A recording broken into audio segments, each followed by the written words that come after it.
Hello, everybody, and welcome to another episode of Ghost Stories with Fans. I am your host. My name is David. I am the lead founder, investigator of the Paranormal Investigators in Northern Minnesota. Tonight we have a special episode. Thank you so much to our sponsor, McIntyre Villa from Kansas. It is a haunted location. I was doing a little bit of research, and I would love to take our team to that location. So tonight, we want to introduce a special guest of ours. Riverside, Iowa Paranormal is with us. So we are going to bring them with us.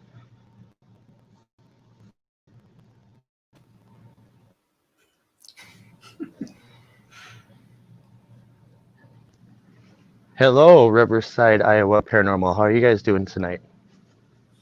Good. What's going on? Good. That's good. I'm glad to finally be able to meet with you guys since our last time that we were supposed to meet. And, well, sometimes we have things come up in our life that is just a little unexplainable. Mm-hmm. We call it life. Just to give us a little... Oh, yes, definitely. So just to give us a little, background about you guys, just who are you guys? Can you give us a little bit of a description of what you guys do? What we mostly do is I'm Kelly. My name's Kelly. I guess I should start out with that first. But we do a lot of privates for families, and but then we've been starting doing events too, which helps for us to be able to help the privates that we do. So, yeah. I'm Bill. I'm the kind of the technical guy. I take care of all the stuff that's sitting here and whatever they decide that they want me to build and work on. Riverside, Iowa Paranormal has been around for many years. Several years. Started off just as a get together and do little paranormal investigations on our own, have some fun, go out to cemeteries, go out to old buildings, and then it turned into someone asking for some help. Can you check out something for us? And then went and checked out a couple of things, and then it's kind of grown from there to full-blown Riverside, Iowa Paranormal, doing investigations in private homes, but doing investigations in for businesses, doing cleansings, doing everything from investigations to sometimes readings seem to happen we're not ready for, so they just kind of pop in and they're there. Michelle? Well, and to kind of jump on Bill, I'm Michelle. We also have chapters in different locations. We have chapter in actual Minnesota. We have it in Kansas City, Indiana, Arizona, Texas, California. Am I missing somebody? In Iowa. Well, that's us. We're the main chapter. Yeah. But we're also linked in with the Warren Legacy Foundation for Paranormal Research. So we can actually help all around the world. We have been with them for over a year. I am also the director of North America for the Warren Legacy Foundation for Paranormal Research. We work alongside with Chris McKinnell, who is the grandson of Ed and Lorraine Warren. So we work anything from regular residentials to more the darker side. We work with all faith-based, so all different types of religions. Every time I say that, right? Faith-based. Boop, boop. I don't know if you can see this. Can you see this piece of equipment off to this side? Right here? I don't think so. Yeah. It keeps going off every now and then. So, but we, the big part is we do help clients. We also, the reason we started doing events, actually for people to enjoy the paranormal in some great historical places, but it also, we do it as an educational piece. A lot of people see a lot of shows on TV and think that they can solve a problem within an hour. we utilize the money. What we do is we split the proceeds. We have half of it go to the historical site that we are doing the event from. And then the other piece actually comes back into Riverside, Iowa Paranormal, which we utilize to help all the families in need. None of us get paid. This is all volunteer. All the money that we do get goes straight back because we never charge anybody for any of our services. Do you want me to continue? Because I've got Wow, you guys. Oh yes, definitely. I was just going to bring on to the point of that you guys are really busy. You guys have a lot of chapters, I noticed, and then you guys also do a lot with. You said Ed Warren Legacy. Is that the? I'm trying to think. I'm having a blank here, guys. It's that really famous really haunted house. So if you remember the Amityville Horror, The Conjuring, Annabelle, Ed and Lorraine Warren were the pioneers of paranormal. They did it back when paranormal was not even a thing. And Chris and Sorry, his guys, my grandmother, cat kind of wants to get in on the camera. Hey, it's life. Let it happen. Chris and his grandmother wanted the legacy to continue.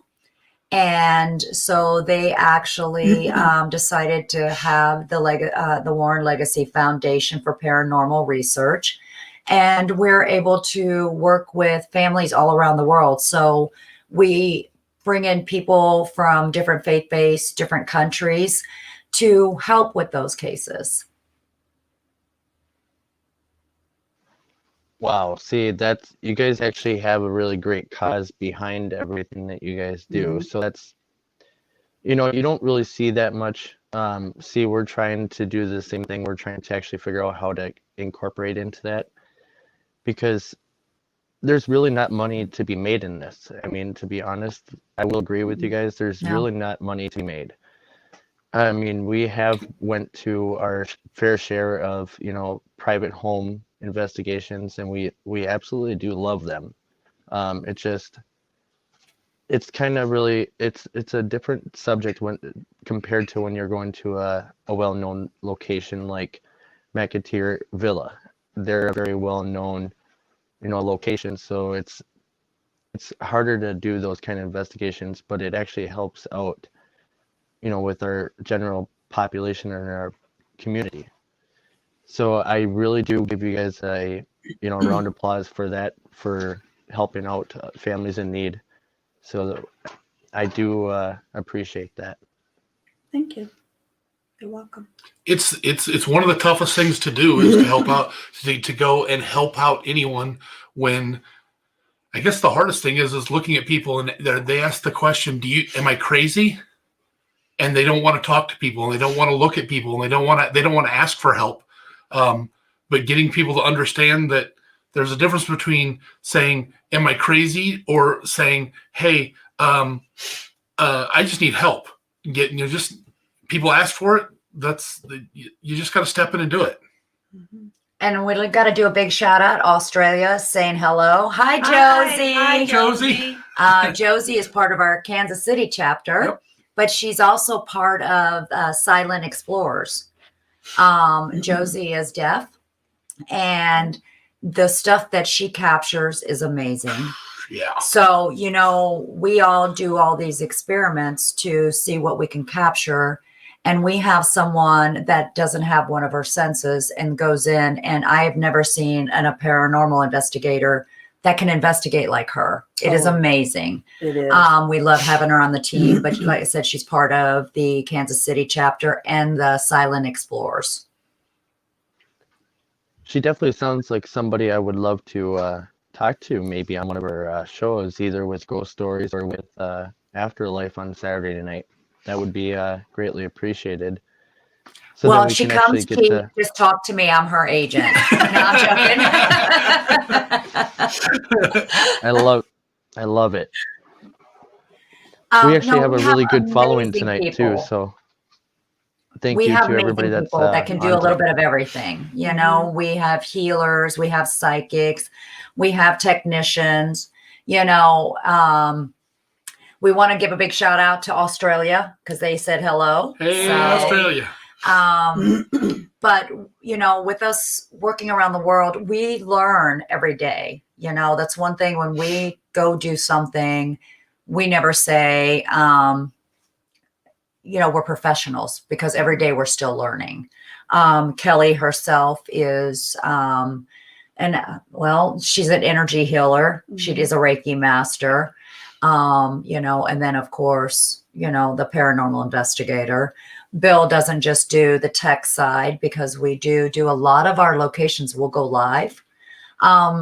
And one thing we have done too is because we have a lot of Facebook followers, they're able to join us on our live events. So they come to the event and they're actually part of our live shows. And so they're not just coming to do the event, but they're part of a show that is getting, you know, broadcasted all over Facebook and different platforms too. And it's nice to be in connection with on the Facebook when we're doing the live, and we've got our people there, but we've also got people all over the world watching. Yes. That are psychics, that are mediums, that they see something and hear something or feel something, even watching it on the live, that we don't catch. And then when we get told that, it gives our guests more of an experience, more of a and it pushes us to look for more stuff and try to go even harder and even farther, just to say, okay, where did that come from? What is that doing? It's an amazing thing to do when you've got people from Australia and England and Germany and Scotland going, stop, stay in that room. There's something there. Keep going and doing what you're doing. Yes, I totally agree with you. Just to piggyback off of what you were saying, we actually also do live events, but we actually don't do what you guys particularly do. We kind of want to do something like that, but I don't know if it's that extreme. Some of the places that we do go to, the connection is not the greatest for internet, so it's kind of hard to keep up with these lives. So I mean, we do want to get our fans and our, anybody that's watching it involved with us. We do want them to be able to pop out and say, hey, there's something over there, or anything just to help us out, because we can't see everything. We're in pitch black, we're in the darkness. It's kind of hard to see anything.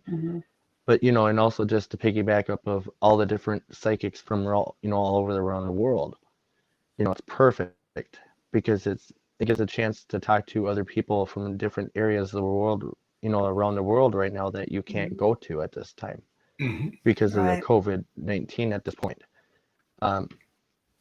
So just to kind of, not to change the subject for a quick second here, but how are you guys related to the McIntyre Villa by any chance? Is there any affiliation with them? Oh man.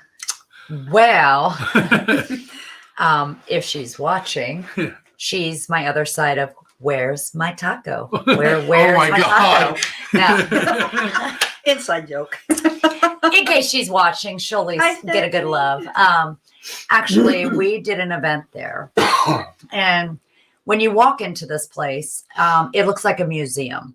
And, at first we're like, oh my gosh, it's going to be one of these places where you can't touch nothing, can't do anything. And what's going to be there? This is a place where you can sit on the furniture. You can touch things. And it is so active. I always call it the beautiful haunting, because you walk in and you're in awe of everything. But the activity is insane, from when you go to the attic to then when you go to, what is it, the second floor and the first floor and down to the basement. There's so many different layers of what's there. And after we did that first one, we were hooked. It was kind of one of those, we're giving people a different look at some of these small gems. It's not one of these big places that everybody runs to, like a Waverly. People know it because it's been all over the place. We go to a lot of these places that are these little gems that actually have more activity than some of these bigger places. Mhm. And that is what we do to give experiences to the people who come to our events. You know, and we want to give back to those places too. They're historical places that if people like Stephanie and Jeff, who own the McIntyre Villa, wouldn't give the love and everything that it's into, you don't know where it might be. It could, dilapidated and then be broke down, whatever. But there's also history behind all of it. So there's a little bit of both. And the ties with the town. Yes. Overall, Atchison, Kansas there's a major history between Atchison, Kansas and St. Joseph, Missouri. They're right across the river from each other. And to know and to see how that all ties together in just the regular world and the paranormal world is amazing. And like Michelle said, to get it out there, to let other people know, hey, it's there. You don't overlook this little building. I wouldn't say little building because it's a beautiful home. Don't overlook this. Stop and take a look at it and see what's going on there. We sleep in the building, but it's active. Well, some of us sleep. Some of us try to, and some of them can't. So it's to be able to go there, to stay overnight there, and then to try to figure out everything that you do or you got that night, or to see how the house is, for lack of better terms, is going to play with you through the whole night is just amazing.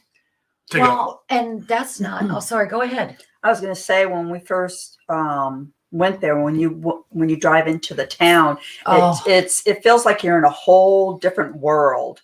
I mean, it's like going through the Twilight Zone. That's the Twilight Zone. Yeah, it's amazing though. It really is. The people in the town are great. Great places. And, we go to eat at this one little restaurant, then find out it's also haunted and has a history. And we talk to townspeople and they want to sit and talk and everything. And so we pick these little towns because there's more to the stories than what just, you read on Facebook or Twitter. And that's just like we go to another place that is amazing and nobody ever thought of it. It's, the Rock Island YMCA. It is so active and crazy. But when someone hears the word YMCA, they're thinking swimming and different things like that. But when you go into this building, it's 4 stories and it is actually terrifying, scary. I mean, people have walked out of there with so much evidence, they can't even keep up with it. We're actually going to be at the Y on March 20th. We're doing a huge metaphysical and psychic fair and paranormal all in one day. On live interviews. And everything. So we're going to be able to showcase that place too. And people are able to come in free just for the fair itself. But, they'll pay for, whether they want extra readings or, we'll have psychics there, Reiki healers, interviews, all different things. And it's kind of bringing all of the paranormal and the metaphysical together because they do work one and one. See, now that sounds like a good event to go to. So if you guys have an event link, I would be glad to post it up here really quick and keep it up there for a while. Just to piggyback off of McIntyre Villa, when you were talking about it's a gorgeous gem. You walk in the door and it's like you're back in the old time capsule. Yes. Well, speaking of that, it kind of reminds me of the gorgeous gem that we're actually going to in about 5 days, the Boyd House in Boyd, Minnesota. Huge shout out to Jill and the St. Croix Paranormal for allowing us to go there. But it's our second time, and when you walk in, you're just like flabbergasted. You're like, wow, you wasn't expecting to see like a 1800s style home from the inside, but then on the outside it looks like just an ordinary home. But then I was watching a video on YouTube about the McIntyre Villa. It was like a news episode. It was like on the news channel. and they said it was 130 years old, and then Mhm. they had Mhm. like nine deaths in that house, if I'm not Well, mistaken. when you first walk in the door, the very first thing you see is a rocking chair that I can't remember her name. Goldie. Goldie, and she was the music teacher, correct? Mhm. Mhm. Goldie was a music teacher, and the rocking chair she passed away in, the one they found her body in, is the first chair you see when you walk in there. It's still the original chair, Rocking chair. the wooden rocking chair. Mhm. It's right there. So they didn't take the things out of there. They left. Mhm. I mean, that's part of that history, and for them to save that, and then when you hear the story of this is where Goldie passed away, that was her piano. That was it's Yeah, because the piano is still there. And it plays sometimes by itself. yeah. Mhm. And when you're in the attic, now- it kind of scares you just a little bit. See, now this sounds like a place that we need to go to. I'm very interested. Oh yeah. And, You know, and the I owners do are like- amazing to like- work with. Oh, so the owners of the place? Yeah, the owners of the place, when you call the McIntyre Villa to set something up, they are so easy and such amazing people to work with. Sometimes you forget they're actually the owners because they just kind of become part of you. It's almost like they become instant family. Well, they were the second time we met them. Yeah. They were like family to us. I think she was really drawn to us when on the first one too. So, Yeah. Yeah. Yeah, so any of our events See, that now- we do, like the Metaphysical Fair, or when we're actually going to another beautiful gym that not a lot of people thought about. It's a bed and breakfast. It's gorgeous. It's in Attica, Indiana. It's called the historic McDonald House. We're going to be there in February, and we'll be doing a live from there. All of the events that we do is on Thriller Events. If anybody really wants to buy tickets for any type of paranormal, it doesn't matter what state or what country.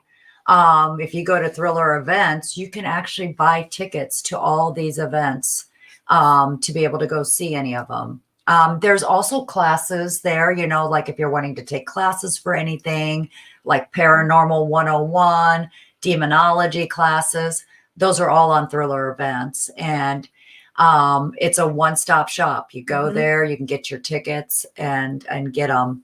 And the historic McDonald House, also one of those gyms that nobody would even think about, has a lot of activity. You can either buy a general admission for paranormal, or they actually have rooms there that you can do the paranormal and spend the night there at the same time. So you got a little bit of luxury there too. See, now that place I have never heard of, so that would be another, location to put on. You're the just gonna have to bucket list join if us you at guys some of these go. events. You'll just have to Yeah, come as one of definitely. our guests. Bring your team and be our guest. I mean, that would be an honor to do that, because we're actually we got invited to do a couple with a couple other teams coming up in 2021. We're getting really big and busy at the same time. We're supposed to be meeting with Mo Sargi, sorry, from YouTube. He's really big on YouTube. I think it was 2.5 million or 50 million or something like that. And then we're also supposed to go with Cat Paranormal from Southern Minnesota. And then we're supposed to go meet with Short Bus Paranormal in Iowa. We know about them. Yep. So, we're getting to the point of where we have a lot of events coming up that we're getting pretty busy, and we want to kind of rock this 2021. 2020 was a drag. It was kind of a pain for everybody, and we kind of want to start 2021 strong, and end it with a lot of content for everybody to watch. So we'll Well, if definitely you ever have to any be, in events that you're contact. trying to sell tickets to or anything, definitely check out Thriller Events. It's all free. For any of us paranormal teams that have any events, you put it there, and you get to put everything there for free. So, I mean, it actually helps the paranormal community. See, is that thriller events? Is that almost kind of like Eventbrite, except for you pay them a fee? Yeah, but Eventbrite, you pay a fee. And you actually get put in a category that's called other. But thriller events goes with all the paranormal and otherworldly. So if somebody's looking to go to an event that has something to do with any type of paranormal, they actually go to thriller. And if you're the person that's putting the event on, it's free for you to put your events on there. You don't get charged anything to put your events there, and the tickets sell. And the great thing is they pay you right away. So when someone buys a ticket, you get your money right away. So, and you're in charge of putting your own stuff on there. And it's actually geared to the paranormal world. Because Eventbrite, I mean, they don't even have a tab that says paranormal. They put us in a tab called other. So if you're not posting it all over Facebook or Twitter, people don't know to find you there unless you're a music venue. So Thriller kind of brought that forth and said, this is for the paranormal world. And people know this is where I go for any type of an event. Well, now you might actually just change their tracks there a little bit and make us decide It to go works, to and use you Thriller. sell a lot more tickets. You really do, because it's so easy for them to buy a ticket. That's why we use it. All of our events are on there because it's one click, boom, they're done. And it automatically, for you as a person having the event, print off, and it shows everybody that's coming to your event. You got all their information you need. So when they come and check in, and they don't have to bring tickets, they don't have to go searching for things. It's right there. Oh, so less paperwork. Correct. Oh, I tell you, I had that one event with Eventbrite, and oh my God, so many Oh, yeah. tickets that were printed out. We've been there. We've been there. That's why we're going to one-stop shop. It's easy for all the people who want to come, and it's easy for you as the paranormal group. So it is actually pretty good. See, this is why I do these shows. I also like to do it because I like to talk to other paranormal teams, because we both have something in common. We both have the same kind of field that we like to do. So what's not better to talk to with another paranormal team? And then you bounce ideas off each other's heads, and it works out really nice. Mm-hmm. What I was thinking was, you know, how you guys were talking about wanting to possibly do an event with us, or like have us as a guest. Why don't we set something up for possibly for 2021? We'll give it some thought, and we'll talk on the outside after this live too. But do something at the McIntyre Villa.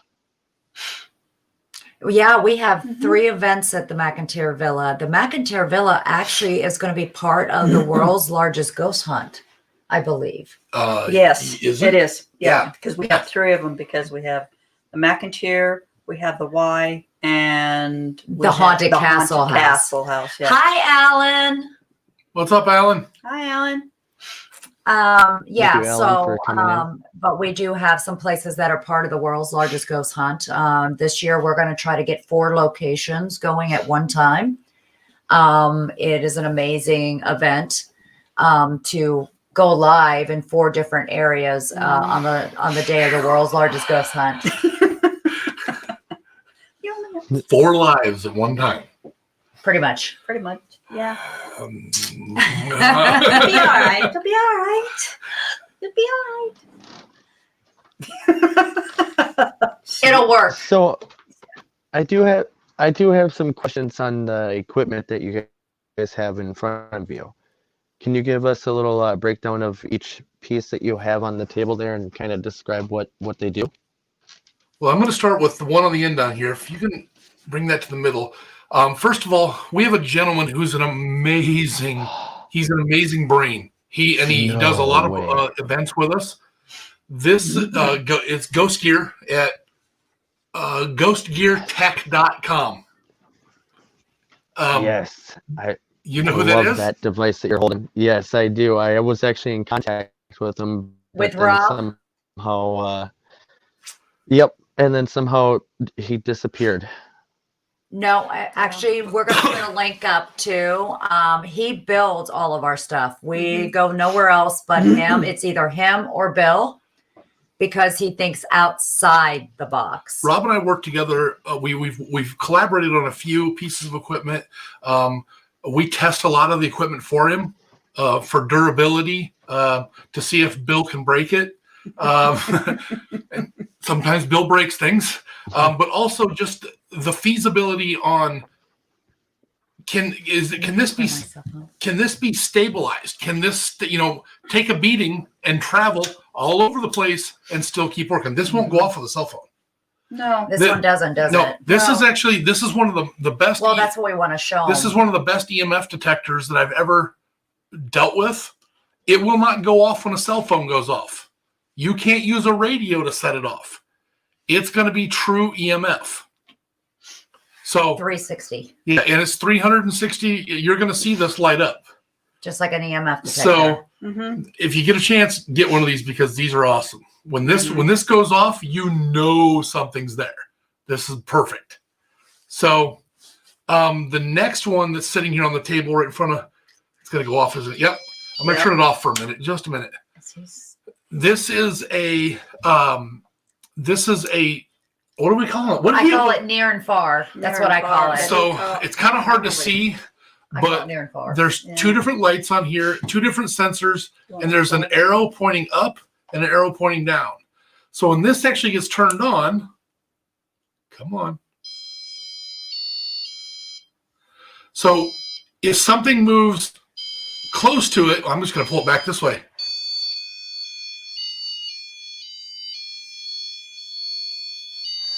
It tells you, I'm going to turn it off because it's annoying.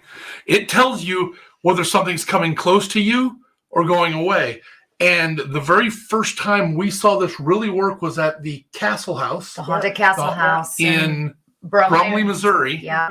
And they had set it in a hallway, pointing down a hallway. Now, there's nothing down that hallway. And then the scariest piece of equipment I know, Michelle, got something going on and had something coming closer towards it, and it'd walk away. And when this thing was going off, it was amazing. Yeah, it was. So yeah, there's the link to his stuff right there. It just came up on the screen. So this is the near and far Directional device. Yep. Directional, yeah. The next one is something everybody's seen, but nobody's seen this style that I know of. I love it. This is a REM pod. It's just a 4-light REM pod, but it's compact. It's not bulky. It's the antenna comes off of it, so you don't break your antenna. It's an amazing piece. These are the ones that are, and it's not going to go off without that antenna. But the minute you lock that antenna on, it sets itself. Shh. Okay, you broke it. No, it's got to go through its phases. But it's a REM pod. Yep. So, and this one is my favorite. You know how everybody uses the flashlights to get the yes and no? This is actually yes and no. And it does work green and red. And you can ask yes and no, and that's all it does for you. It's simple. And then also you don't have the flashlight because with batteries, depending on temperature on the batteries, if it's too hot, they start expanding and they can start doing flickering. And so you're getting false positives. This right here, it's in a sturdy device and it will do green for yes, red for no. And to have that one go off, and I think we actually had that one go off at McIntyre. McIntyre, this one works great. Yeah, it just for it to ask, did you die in here? And it go green, and they go, are you in the basement here? And it said no. And then are you up on the first floor by the kitchen? No. Are you on the second floor? Yes. Okay, we're all going to the second floor. Let's go upstairs and talk to somebody. So these are straightforward gadgets. These are not, that everybody can just jump on and get. I mean, they can, but I mean, each one is done differently to do something differently. And Rob has actually modified that one over there a little bit. The nice part about this was the prototype, I think. Yep, we got the prototype. So the new one he has, if you'll see it on his site, actually tells you, it gets a digital readout right here that tells you how far away it is. 1 feet, 10 feet, 30 feet. It shows right on there, which is really nice, because then you start looking down and you start looking down a hallway going, okay, 30 or 20 feet down there, there's a doorway. Are you in that doorway? Can you come out and come see us? And then you'll see it start lighting up, getting louder and louder and louder as it's coming towards you, which is amazing, this was one of my favorites. Yes. And then you got the last piece, which is this is what comes out of an 8-hour road trip. His brain. My brain starts going one way. Actually, the way he started it, though, is we were sitting in a restaurant in Jefferson City. No, this was up at Nopaming. Oh, Nopaming. I'm sorry. Yes. We were sitting in a restaurant, and he had a napkin, and he was drawing it on there, and he was in the air trying to draw it like this, and then he would write it down on the napkin, and he kept the napkin, and that's how he came up with this. So what this is my problem with an EMF detector is that it only detects, it's got a very strong signal one way. It'll detect all the way around, but if you ever notice when you put it up to something, depending on how you're holding it, it gets really bright. My problem is when you lay it down, you can't tell which way it's coming from. So this is actually 3 separate EMF detectors built into one. So if you just saw it, this side just went off. So something's coming this way. There it goes again. My hand might be setting it off. Yeah. Mm-hmm. It'll tell you which way it's coming from, or where your energy's at. This is, like I said, this is an 8-hour road trip, and this is a one of a kind. Yep. Okay, it's gonna be an odd question. By any chances, are they always ever looking for testers to use their products in videos in investigations by any chance? Because I'm very interested already. Well, that's kind of what we do for Rob. He actually comes to our events and we test out all his products. Mm-hmm. That's the thrilling part about wow. when Rob shows up. You never know what he's going to pull out of that box. Yep. But it doesn't I would mean you love to can't have- reach out to him either and do videos with him. He'd be an amazing guest to have on your show. Yeah, definitely. Just to do a straight That's- technical show. Well, Didn't because he make a new one that he had at Melbourne, the music one? Yeah, he makes his own music box. Yeah, okay. He's actually also developed, you know how everybody has the Boo Bear? Yep. It's just kind of just blah. So he actually made us a unicorn we call Penelope. I'll be right back. Penelope is a unicorn that actually has the EMF, in there. But instead of just beeping like everything else, it actually plays a song. But it doesn't go by when you just walk past it. You actually have to physically touch it to make it go off. So when it goes off, something is touching it and playing with it. And love this one because it is just a stuffed animal, but all the components are in here. Even the horn goes off and it plays the music of Canon D. So it actually plays a song. And so you will know if an actual something touches it because it will play a whole song for you instead of just the beeping sounds. And so this was one of Rob's, and when we had an idea, we were tired of just having, the Boo Bear, it just lights up in the belly and different things like that. So we actually had it formed into something else that a child might want to grab. But instead of just hearing a beep like all these other things can do, we wanted it to sound different. So we knew if we left it in a room on the second floor, it is loud enough and plays a song that we know. So, kind of on that note, the fun part is to take it to someplace into a room that Michelle doesn't like to go, where there's lots of stuffed animals and dolls, and then to hide it in along with the stuffed animals, and then to be just standing there, and everybody comes into the room, and all of a sudden this thing starts going off in a stack of dolls, and you're seeing something light up, and watching her trying to run, going, "No, you gotta stay. You brought us here. You're staying here." That's why I would really like to build one of these into one of those marionette mannequins. Oh my Oh lord! God, no. Why not? So No. the thing about working with, Rob and his company, you don't have to just say, I want what everybody else has. If you want this type of technology, but you want it in a different type of stuffed animal or a doll or something, which I know he was doing a doll for the McIntyre Villa. Yeah. Yes. He will use those components and make it where it specializes to you. So that's Yes. why I like working with him. I actually do He's remember working him on talking about that. two major ones for us. Mhm. What was that? Oh, I was like, I do remember him telling me about something about that in the email, about where if you have an item that you want to turn it into an EMF detector, pretty much, or pretty much like a Boo Bear, send him the stuffed animal or whatever it is, and he'll build it for you and mail it back to you. Yeah. And so a lot of people do, like, everything is so generic Yes. on stuff. If everybody has the same thing, how are we all going to try to get something different? That was my big thing. Why not just say, hey, we have this. What can we do with it? Give it a shot.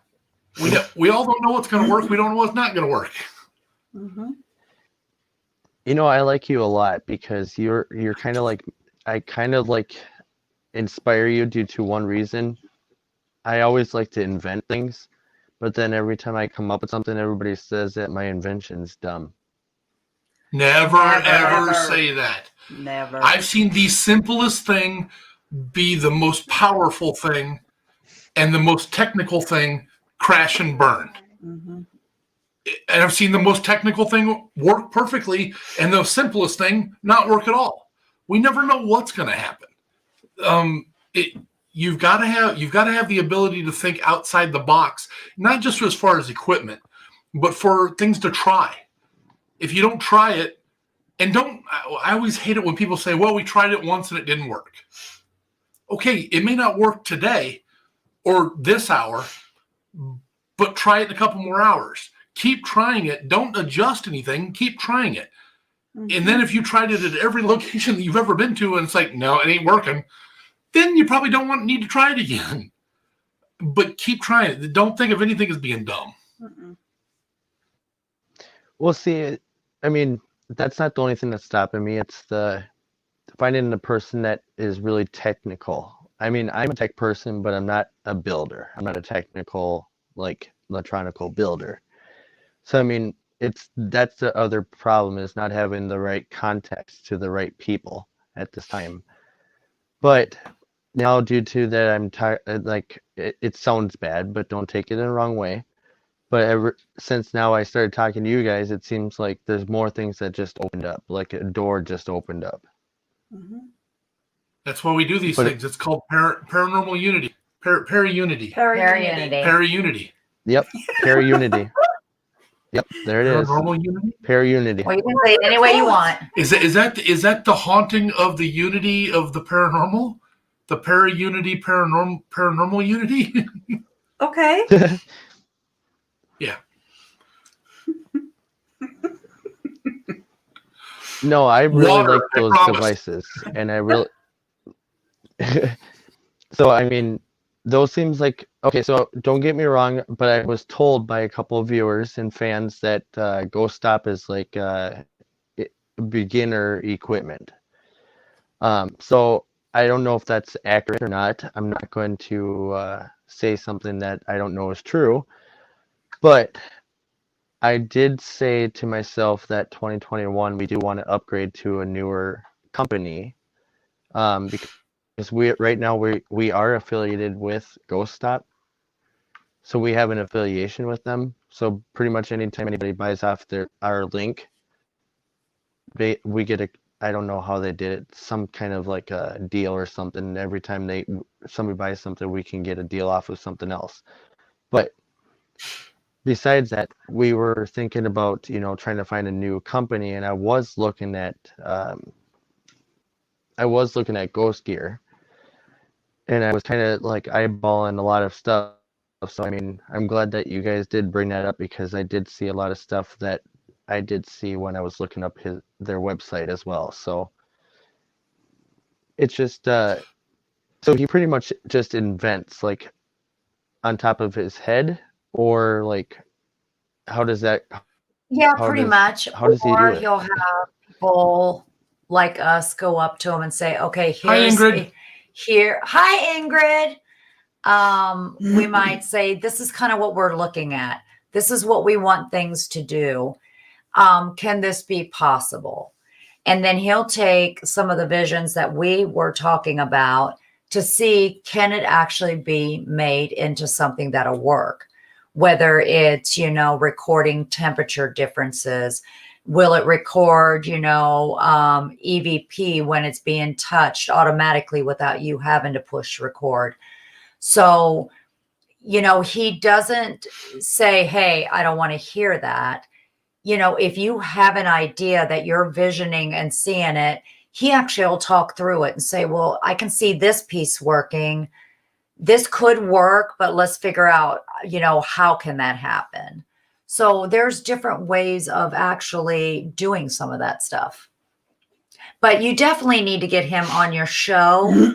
He would be able to really explain a lot more of that. We just want to say, we use his gear. We've been through all the other places. We've done all the other stuff, and we still have some. Don't get me wrong. We even do a lot of old school stuff. We kind of mix and match of things. But if you're wanting different, if you're wanting to, really record and figure things out, kind of doing an inner exchange with things, that's where you're going to find that real evidence. And to piggyback off of that, that's exactly what I wanted to do. Instead of keep using the same equipment, I wanted to like juggle with other equipment and see what I can debunk from the other stuff that I use compared to the new stuff. Mm-hmm. So I mean, there's always new ways. We're always in it for the evidence. We want the real evidence, not some of the shows that you see today where it's all photoshopped in. Excuse my French for using Photoshop, but it's just the point where you guys do the same thing that we do. We like to do lives to show our viewers the real, true live evidence that that our video cameras can capture when you're videotaping live. So, Well, and we don't just think of the live, we think of the equipment when we're going to take care of a private client. Mm-hmm. We have to have real evidence because we need to make sure that family is got that comfort of whether yay or nay, there's something in there. Let's see, what's that say to Elvis? Any good to use investigation? Or is there something similar to that? I like the Ghost Box PSB7, but the radio frequency is too loud. The obvious. I do agree with the radio frequency. The radio frequencies can be too loud, but what most people don't do is play with the frequencies. They pull it out of the box, they grab a hold of it, they turn it on, they use it. I always tell people you have to understand what your gear is detecting. What is it doing? What is that Ovilus doing? What is that PSB7 doing? What is the SB7 doing? What's the EMF detector doing? What was it originally made for? I mean, the EMF detector is the best point of all. It was made to measure radio electrical frequency in the air for danger for construction. That's what it was originally meant for. It just happens to work out perfectly for what we do, and what all of us do. But understand that gear.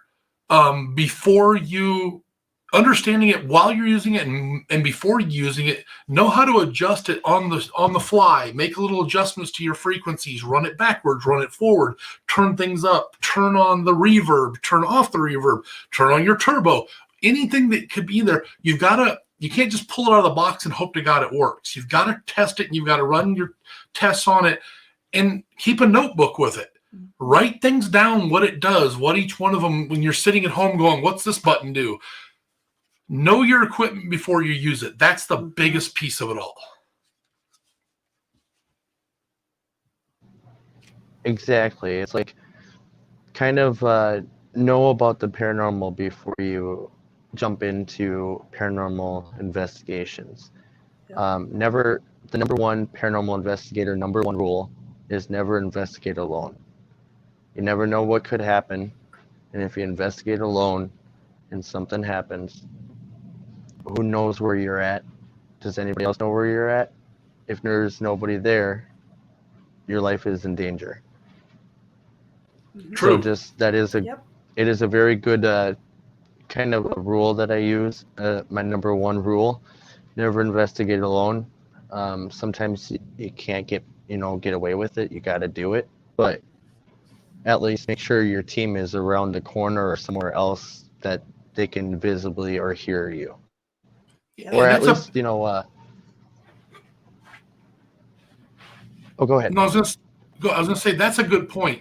There's a difference between investigating alone in a room with the rest of another group of people down the hallway waiting to see what's going to happen because they know you're there, to investigating alone to where you don't tell anybody, and I'm going to go in this old building and wander around in here and see what's in here and see what I can get and what I can capture, and don't tell a soul.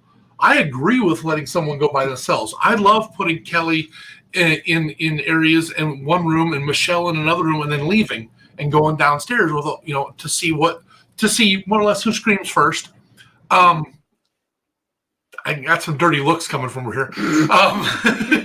But there is a difference between investigating alone with people close to you and investigating just alone and not telling a soul where the heck you're going.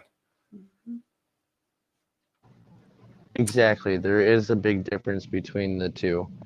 But yeah, I definitely follow by that. So, I mean, that's definitely something that I take seriously because it's, you never know what could happen.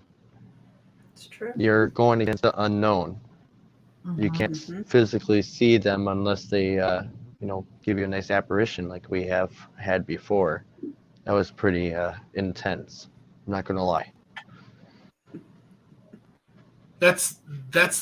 And I mean, along with that rule, we always tell everybody, if we're going to go into a location, let's go in the daylight first. Walk the whole thing so we know where not to go and where to go. I mean, you go into an old building, what's the floor like? Is the ceiling going to come down? Is there stuff falling off the ceiling? I don't want to breathe that stuff in. We already have enough trouble in 2020 with having breathing problems right now. Let's not go there and go and get even worse. Well, also if we do go invest, look at these places during the daytime, if there's some place that they're not supposed to be, then we usually just either tape it or rope it off. So that way they cannot go into that area.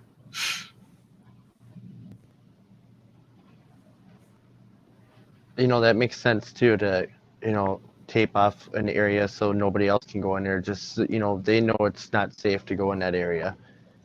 Mm-hmm. Safety's got to be first. And then yes, and then also to go into the location during the day. I totally agree. I call that the post-investigation. Mm-hmm. I call that the pre-interview. Like, we go there prior to do the interview and talk with the owner or whoever's in charge of the building. We do our walkthrough. We obviously talk about where we're going to put our cameras, our X cameras here, there, blah, blah, blah. So yeah, that's always a good one too, is to always make sure to know your surroundings and check it out first during the daylight, because once you're in the dark, it's a whole nother ball field. Yep. I know I can't see in the dark.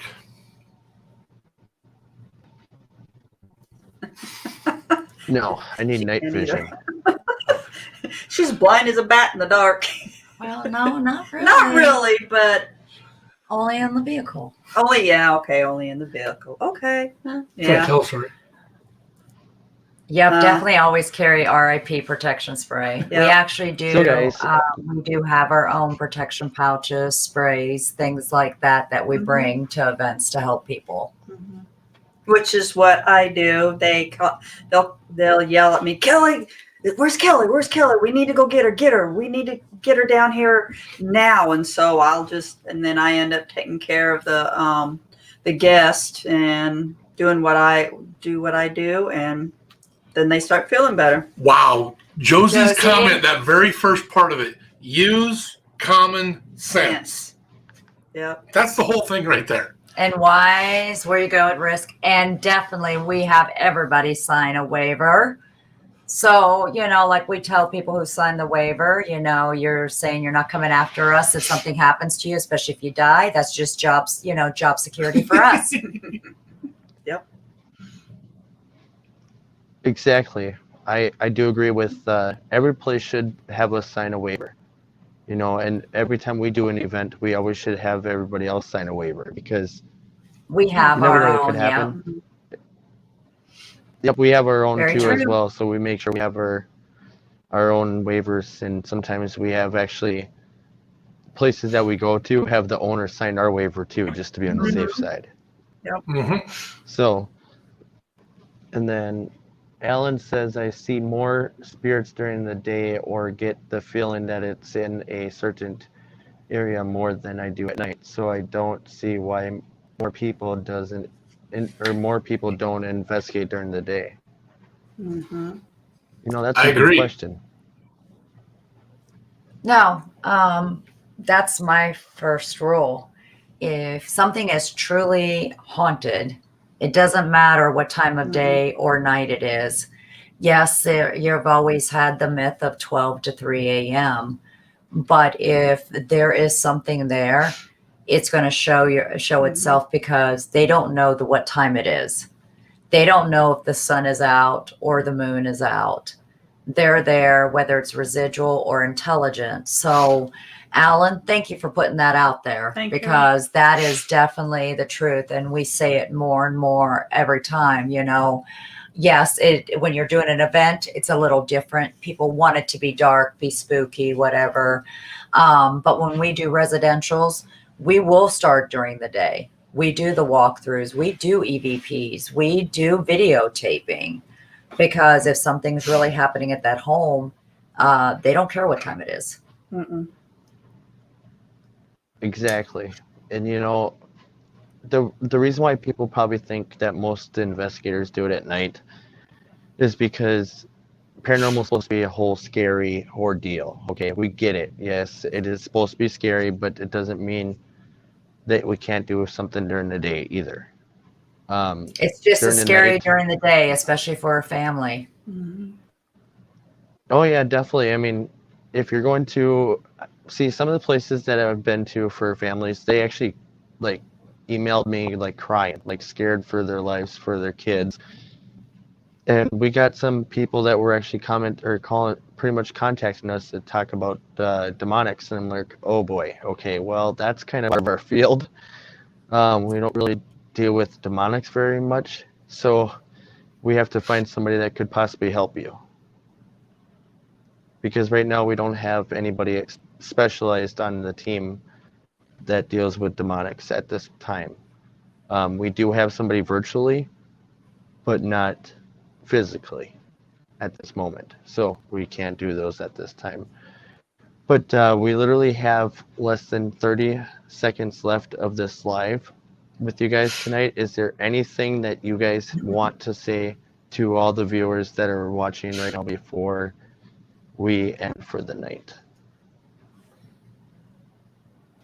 We'll see you in the dark. I love it. You guys are awesome. I love that.